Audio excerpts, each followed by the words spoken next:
17-year-old Tyler Hadley plans to throw an epic party and announces it on his social media page. But friends and classmates are skeptical.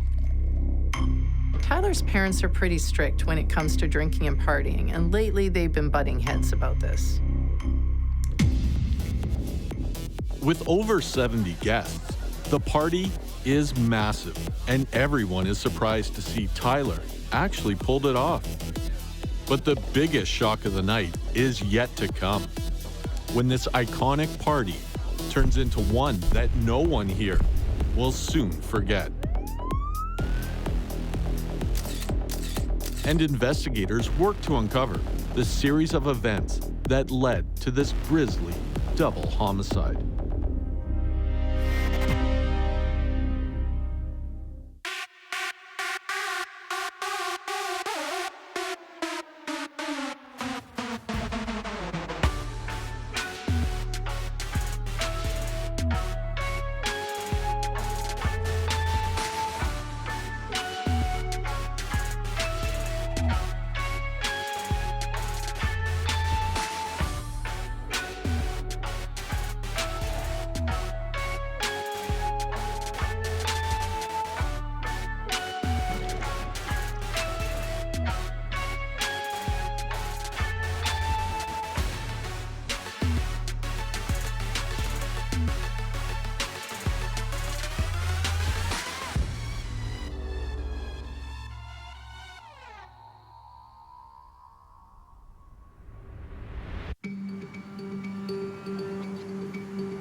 "17-year-old Tyler Hadley is at home on a Saturday afternoon, posting to social media. From what I recall, he was pretty early on in the day notifying people that there was going to be a party at his house. But his friends and acquaintances are skeptical. His parents were extremely concerned about his mental health, his well-being, and particularly his drug use. I mean, because they're good parents. They're not just letting this guy run wild. They're trying to get him under control and trying to bring him around, make him a decent, productive member of society. Given how strict his mom, Mary Jo, is, Tyler's friends have a hard time believing that he'd be allowed to throw a party at his parents' house. But he continues to respond to messages on social media, insisting the party is on for tonight. There is a problem in society today with combining drugs, alcohol. Young people who have social issues, peer pressure, they lean to drugs or alcohol at a very early age, unbeknownst to the parents, and it causes problems at home. Parents can see the change in the child. They don't know what's driving it, and they try to correct it. And these kids are able to access drugs. Traffickers are quite willing to supply them anything they want, and it leads to very severe problems, often death by someone in these circumstances, especially with the increased use of the dangerous drug market today. Home alone, Tyler cleans the house from top to bottom. During this time, he's getting text messages because he had been mentioning he's going to have a party. One of his friends asks, well, aren't you worried that your parents will come home? And he says, no, basically, she's not worried about that because they're not going to be coming home. The hours tick by, and still no one has shown. What I would term a bedroom city, this community of St. Lucie, Florida, was a very small town. However, with the growth of the population, there has not been the services, theaters, activities for youth to occupy their time. So that generates a boredom for the kids. They have to look for things to do. One of those things is to have house parties, usually unauthorized by the parents when they can. And this becomes a trend we see all across North America of these house parties occurring, advertised on social media, and usually leading to some form of disaster. The first guests finally arrive at 10:30 p.m. The party begins. Port St. Lucie, Florida, is on the Atlantic coast, about 50 miles north of West Palm Beach. In the 2.5 decades spanning the 1980s until about 2005, the city experienced a population boom, thanks in large part to the real estate boom of the 90s. It became the fastest growing city in the U.S. Port St. Lucie started out as a concept in the early 80s, maybe late 70s, and just kind of was slow to develop, but then has subsequently become quite a massive city. It's turned into a city of hundreds of thousands of residents from a small, sleepy little village, 30 years ago, probably, when I first moved to the area. So it's really experienced tremendous explosive growth, but they're also, coincidentally, have the distinction of being one of the safest, larger areas in the state of Florida. So we kind of pride ourselves on that as well.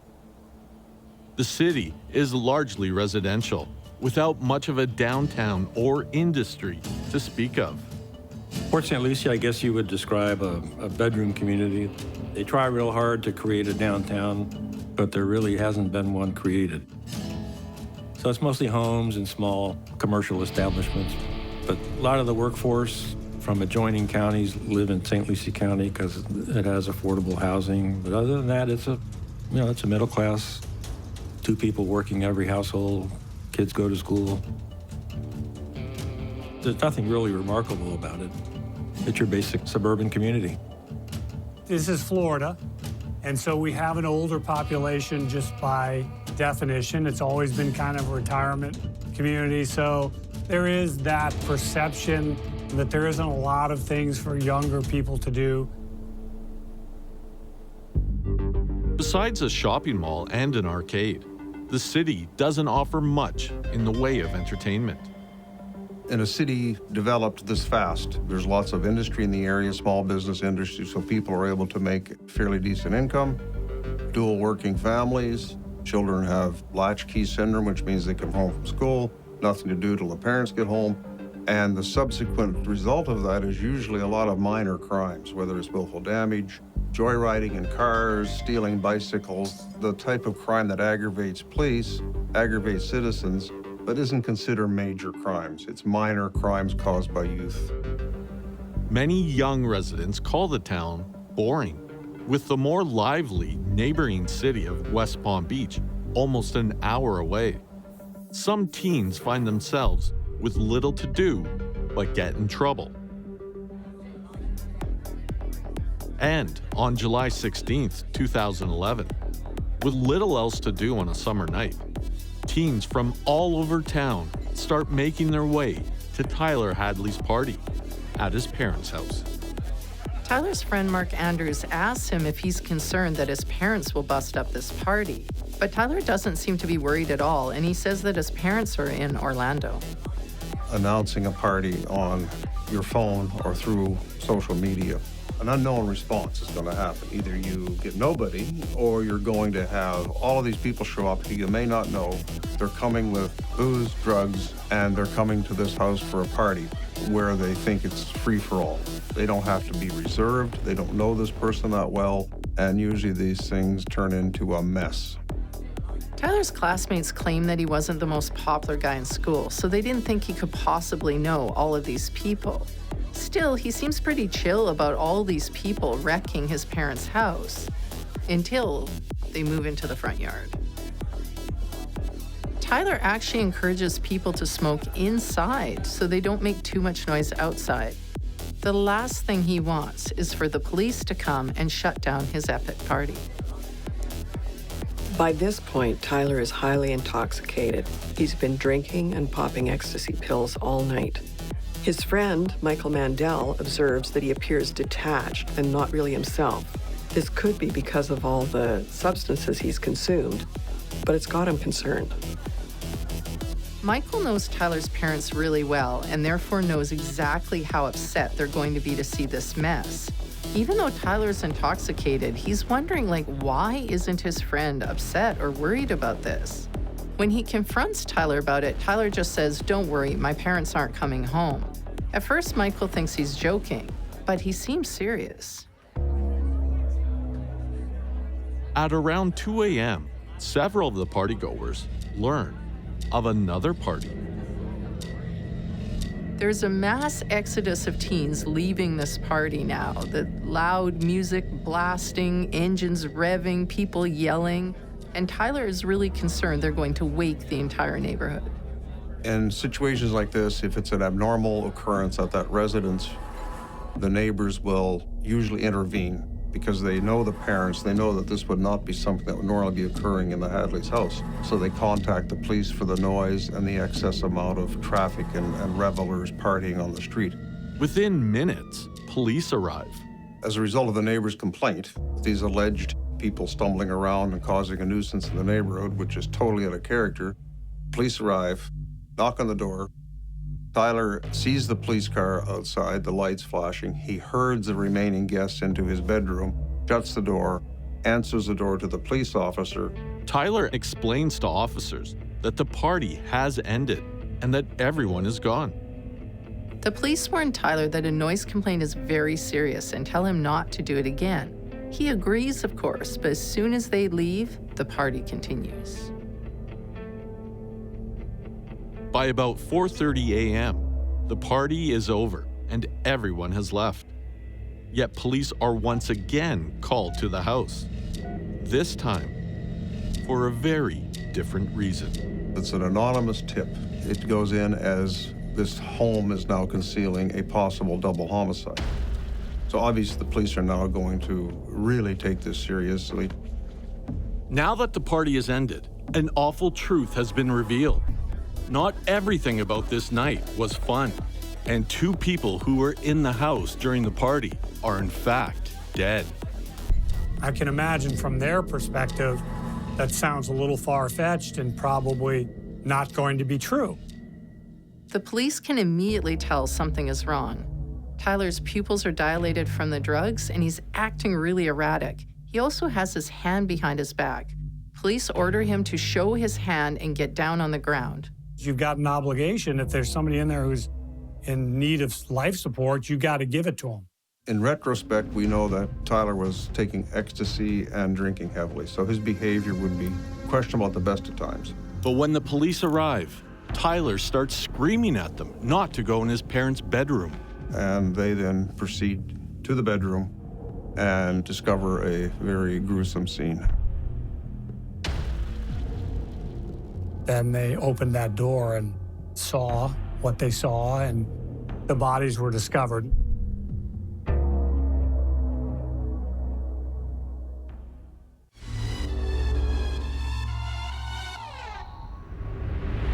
"17-year-old Tyler Hadley has been planning a house party for weeks. And in a city without much nightlife, Tyler's party turns out to be a huge event. But behind the locked door of his parents' room lies an awful secret. An anonymous call from one of the partygoers brings the party to a halt and a horrifying truth to light. Paramedics on the scene determine that Tyler's parents, Blake and Mary Jo, are dead.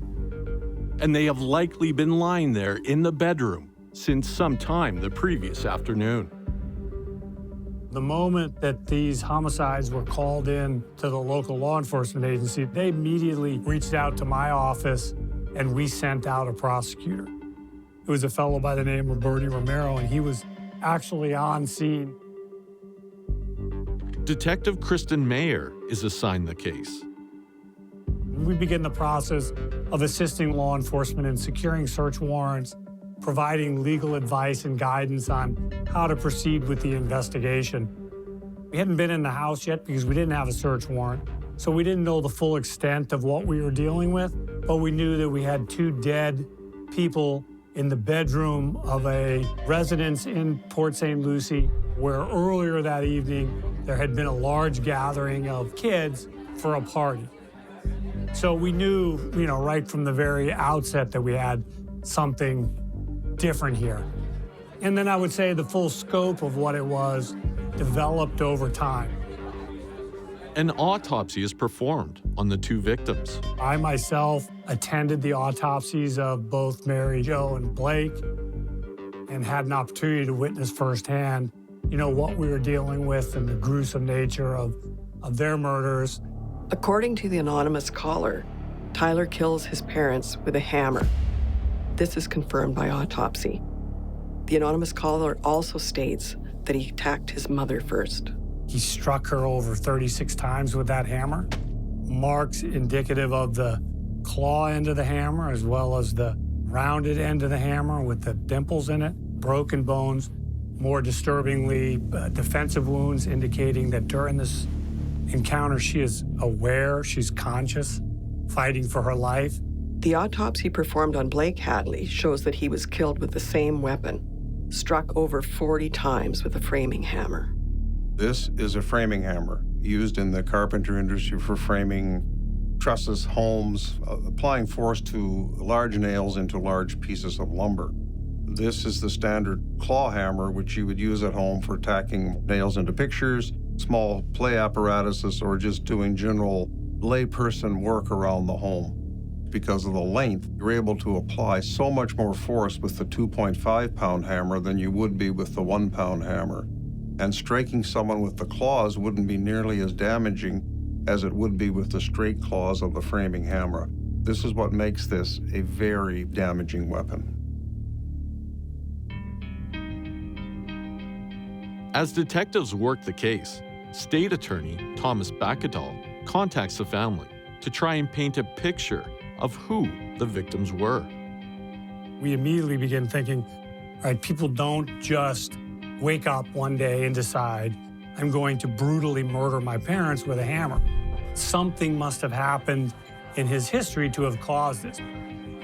But we met with the brother, and we met with Blake's family, and we met with Mary Jo's family all together, discussing kind of what we had and where we were going. And so when I think about who he was, I think about who he was surrounded by. And these were all on both sides of the family. Good, decent, hardworking people. Like much of America, the city of Port St. Lucie was hard hit by the housing market crash from 2003 to 2005. But the Hadleys had recession-proof jobs. Blake worked at the St. Lucie nuclear power plant for over 30 years. Mary Jo Hadley was an elementary school teacher for over 25 years. She was the kind of teacher that children just loved and said that she would never give up on you. She'd also been a union leader. According to neighbor Rayanne Wallace, the family was rather close-knit. Wallace recalls Tyler as a kid. His dad would come home from work and the two would play basketball late into the night. She remembers family barbecues and them all swimming in their backyard pool. Wallace says that as Tyler became a teenager, things changed. He became more distant, and she no longer heard the happy sounds of the family next door. It appears that Tyler had a stable family life. His parents were gainfully employed, they were able to give him everything he could have wanted, and they really cared about him and wanted to be involved in his life. By all accounts, his family did everything they could to provide for this guy. And of course, we see how he repaid them.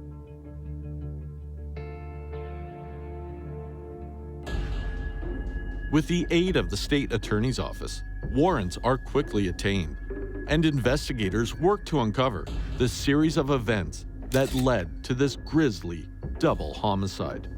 Not a good job from a crime scene forensic analyst perspective, but from the perspective of a bunch of 18, 19, 21-year-old kids drinking and smoking dope, nobody really saw any sign that anything had happened. This tipster, the anonymous tip that the police received, describes where Tyler's mother was sitting at the computer where she was killed, and basically goes over the whole case with the police on the phone as to where and how this happened.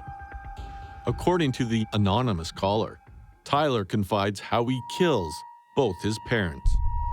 His mother is sitting at the computer in the living room, and he stands behind her and with this 17-inch framing hammer, which is really quite a substantial weapon, considering his actions, and smacks her in the head.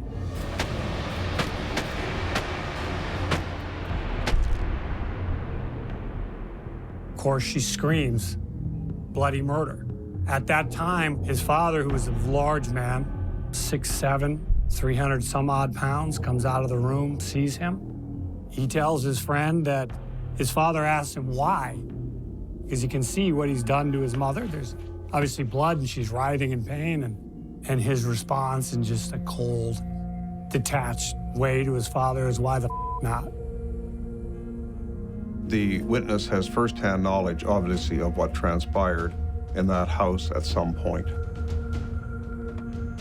So when they get there, all they've got is an anonymous tip that somebody has killed their parents and put them in the house and had a party. I can imagine from their perspective, that sounds a little far-fetched and probably not going to be true. Anonymous tips are sometimes a liability to police, but you have to take everyone at face value. You have to check it out. Obviously, this one, right off the bat, panned out with the body, so you now believe that this is a credible source of information that has either seen or heard or talked to someone that knows what's going on in that house. But as Detective Meyer and the forensic team search the house, the forensic evidence appears to corroborate the story of the anonymous caller. It turns out that the anonymous tipster is none other than Tyler's best friend, Michael Mandel. Detective Meyer is surprised to find out how Michael uncovers the double homicide. There is a psychological trait in some people that they burst to tell. They have to tell. This kid's obviously so far out there on drugs and booze that he's not rational to do this in the first place. But even to confess it to a friend is even more irrational. You're almost begging for help or begging to get caught.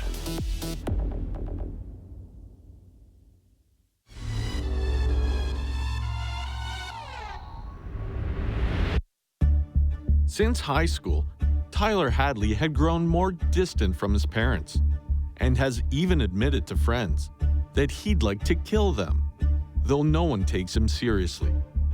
But according to an anonymous caller, on July 16th, Tyler does the unthinkable and brutally murders both of his parents at home, and then throws a house party. As unbelievable as the anonymous tip sounds, detectives find the bodies of Blake and Mary Jo Hadley and arrest Tyler. Turns out that the tip comes from none other than Michael Mandel, Tyler's best friend.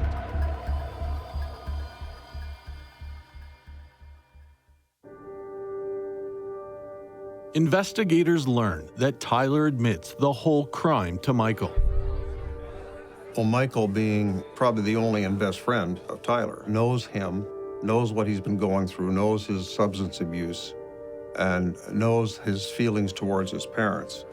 He becomes an invaluable witness. You're suddenly getting the case framed for you by the direct witness. Now you have to build up the forensic pieces to prove what happened. Michael tells Detective Meyer that Tyler has stated several times that he wants to kill his parents. And again, you got to remember this, his friend has been hearing this for weeks, right? I'm going to kill my parents. And of course, his parents were never dead. And so he obviously didn't believe him. If Tyler had such a stable home life with such great parents, then why has he been saying for the past 2 weeks that he wanted to kill them?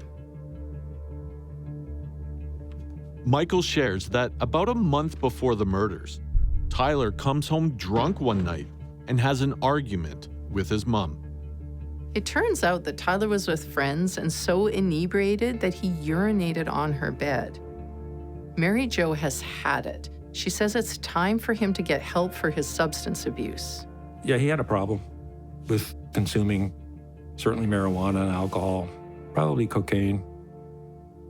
Mary Jo admits Tyler to New Horizons, a mental health clinic where he's forced to attend counseling daily. In order to commit Tyler, Mary Jo evokes the Baker Act, which under Florida law allows parents to commit children as long as they're under the age of 18 to involuntary psychiatric assessment. The program he attends is an outpatient program, which allows him to come and go. But in order to retain his freedom, Tyler is eventually going to have to submit to a drug test, which isn't good because he's still using. 2 weeks before the murder, Mary Jo tells a friend that Tyler appears to be improving. She thinks the treatment program is working and that Tyler seems to be turning things around. As things started coming to a head with his treatments, he was kind of faking it for a while, and he knew he had to fake it because if this failed, this treatment program he was in, he was deathly afraid that they were going to put him in inpatient rehab. Soon after, Mary Jo perceives an improvement in Tyler and has second thoughts. The mother's being a good parent. She knows that he's having substance issues. She goes to a form of mild punishment by taking away his cell phone, which for someone like that is their lifeline. So to take that away is probably going to cause an adverse reaction versus a positive. It's not going to cure what's wrong with him, but she thinks she's doing the good parent thing by trying to help him, and it doesn't work. Tyler goes on social media and vents to friends or anyone who will listen. But he talked about hating his mother because I think she was the impetus trying to get him to straighten up. And she was the one putting down the ultimatum. But he would tell his friends how much he hated her, called her some vulgar names. As far as motive is concerned, the only thing Michael can think of is that Tyler was an unhappy teen, and he was frustrated that his mother kept interfering in his life and trying to control him. It's hard to believe that there aren't any other aggravating factors in this case, but as Tyler tells Michael everything, if there was more, Michael would surely know. This brings Michael's testimony up to the day of the party. Michael tells Detective Meyer that when he arrives at the party, Tyler's behavior strikes him as strange. Tyler doesn't seem the least bit concerned that his parents' house is getting trashed. And Michael really finds this strange given how strict Mary Jo is and the fact that her and Tyler have already been having issues surrounding this. So the first confession, so to speak, by Tyler to Michael is one where Michael's questioning about the validity of this party because he knows the parents are not going to allow him to have the party. And he says, no problem, I've killed them. Michael's first reaction is that this is just all fiction. He's just making this up. So he doesn't pay a lot of attention to it because he's said several times in the past he's going to kill his mother. So it's just a common theme with this guy in the state he's in to make these ridiculous comments. So he obviously didn't believe him. And the defendant says, well, look, there's their cars. And of course, at that point in time, it kind of dawns on him like, wow, maybe he really did do something. Because everybody who knew him and knew his parents knew that they would never, particularly in light of what's transpiring in the kid's life, never have allowed him to throw a party. And he, of course, told the friend that their bodies are in the bedroom and, you know, you can go around the poolside and take a look in. And of course, he did just that and saw Blake Hadley's foot and his sneaker. Michael is shocked. Even though Tyler said several times that he was going to kill his parents, his friend never believed he would actually do it. Tyler then details the entire crime for Michael. So there's some really significant planning and preparation involved in this. In the state of Florida, we call it an aggravating factor in a death penalty case. It's a cold, calculated, and premeditated type situation. Chillingly, he takes their cell phones, you know, unbeknownst to them. There's no landline in the home. He then takes 3 ecstasy pills because he's concerned he won't be able to do what he has planned if he's sober. Somehow he got a hold of a framing hammer You know, the claws are not bent, they go straight back. And so on the day that this happened, I guess mid-afternoon, towards the later afternoon, he went out and his mother was seated at her computer. And I guess he stood there for a little while. Tyler tells Michael that he stood staring down at his mother for 5 minutes before he got up the nerve to hit her with the hammer. The sound of the attack draws Blake's attention. When Blake sees what his son has done, all he can say is why. Rather than providing an explanation, Tyler moves to strike, and Blake runs for the bedroom with Tyler close behind. His father actually flees from him.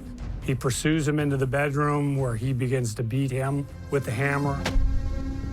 The damage he did to his father is just overwhelming. I mean, he's struck over 40 times with that hammer, all about the extremities and the legs after a pretty significant period of time because you couldn't accomplish what he did within seconds. It's really probably more like minutes, several minutes, which is a long time. And at that point in time, he just summarily disposes of their bodies by dumping them in their bedroom. He covers them up with household items. Never quite understood that, probably just an act of rage and just kind of out of control at that point in time, just dumping everything in the house on top of them, to include family photographs and things of that nature. Closes the door and begins to clean up the house. During this time, he's getting text messages because he had been mentioning he's going to have a party. It's a harrowing ordeal for Michael to have to recount all of this for the police. After all, he's betraying his best friend. But if anything is clear from this event, it's that Tyler needs serious help. Michael adds one thing. He claims that before he left the party and called 911, he found 10 Percocet tablets that Tyler claimed he was going to use to kill himself. Detective Meyer reviews the facts of the case. Obviously, he had expressed hatred towards his parents, in particular his mother. While his desire to kill his mother was stated, you're obviously not going to be able to kill one spouse without the other if they're together. His drugged substance abuse state drove him to want to have this party which would make him socially acceptable.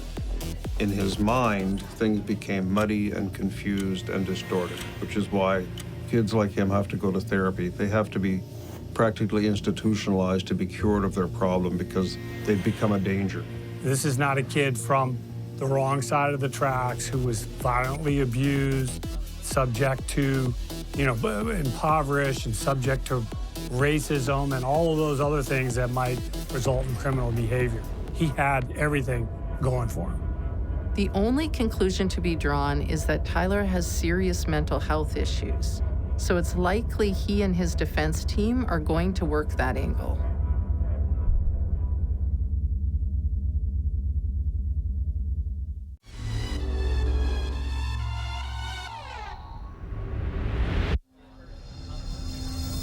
For months, Tyler has been telling friends how much he hates his parents and wants to kill them, especially his mom.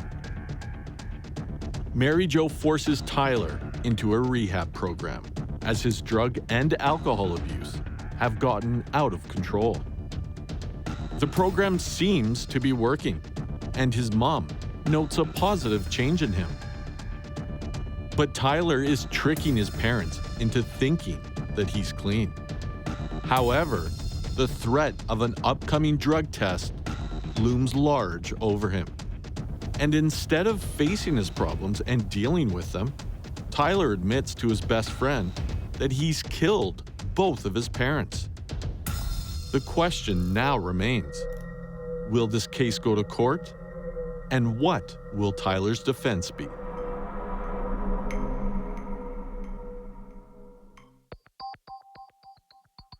For investigators, Tyler Hadley is the only suspect in the case.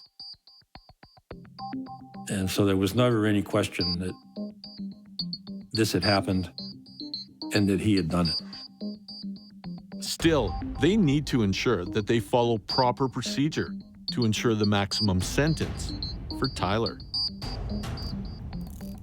The defendant was arrested immediately that evening. He hadn't made any statements to law enforcement. So we had a lot of work to do. So we had a lot of subpoenas to issue. We had a lot of search warrants to cut. It's a general misconception that we're just kind of a cog in the machine, but the fact of the matter is we are the machine. Law enforcement can conduct an investigation and make an arrest of anybody they want, but if my office doesn't prosecute or follow through, it's really all for naught. And the cops did a great job of going out and gathering witness statements. And then, of course, it's my job, my office's job, to kind of cull through that and begin to paint a picture. The prosecution have to establish the motive, the premeditation part of this. They have some pretty good evidence from Michael, where he stated this. He's planned this party. They have to get this accepted into the court. It's easy to prove he killed them maybe just instantly before the party out of a fight. But to prove he premeditated this takes Michael. It takes the fact that he was hosting these, having the party, that his parents weren't a problem. All of this put together in a prosecution package makes this conviction of premeditated murder fairly easy, I think. And so we began to gather all of the materials, things like his Facebook account, which became crucial to the investigation because it not only provided insight into what his thought process was in the days, weeks, and months leading up to these murders, but it also provided us with avenues of investigation. From my perspective, it was a clear premeditated murder, right? This is not a single gunshot wound. As the timeline built up and as we collected witness statements and we saw his Facebook posts, we saw that it was more than just premeditation. It was heightened premeditation. Florida still has the death penalty, but it applies only to adults of status. He's a minor, so he does not qualify for the death penalty in this particular case. What I thought it was worth, although I knew I couldn't, under the law, seek death, but I certainly think it's a case worthy of the death penalty.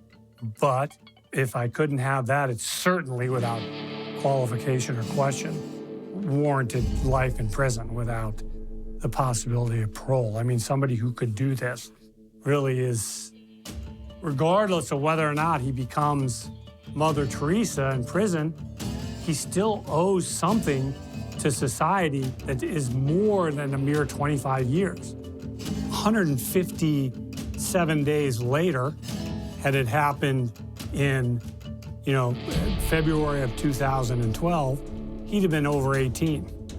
I can guarantee you we would have sought the death penalty.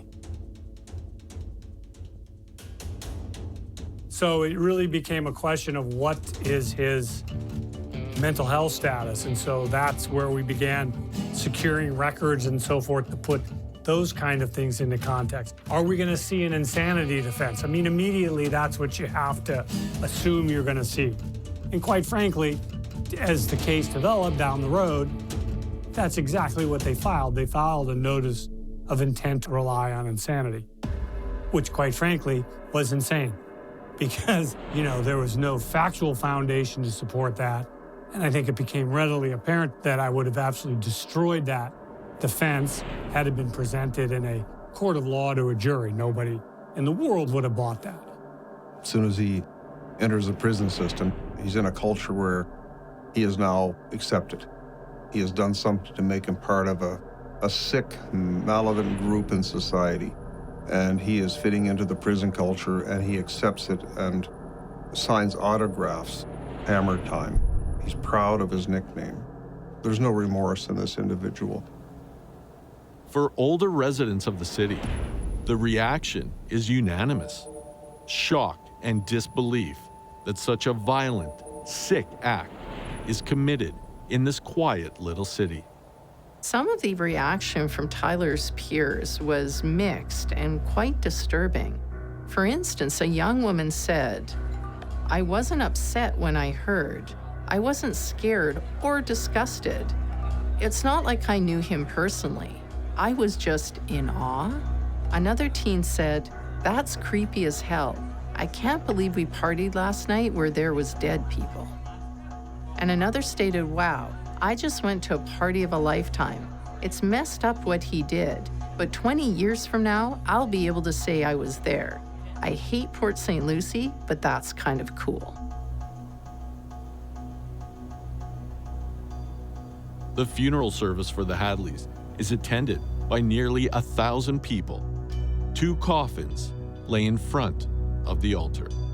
Mary Jo was a committed Catholic who served as a lector at the St. Lucie Catholic Church. She taught the rite of Christian initiation to converts.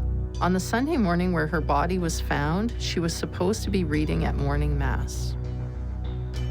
A friend from work recalls Blake fondly, stating, "He was so quiet and gentle. I don't think I ever saw him get angry at anyone or anything. And we've been in some pretty tough working conditions together at times. He didn't have a mean bone in his body." Anyone, even the judge in this case, can see this was a premeditated, pre-planned murder to cover up the fact he was holding a house party. That's not insanity, it's just a crime.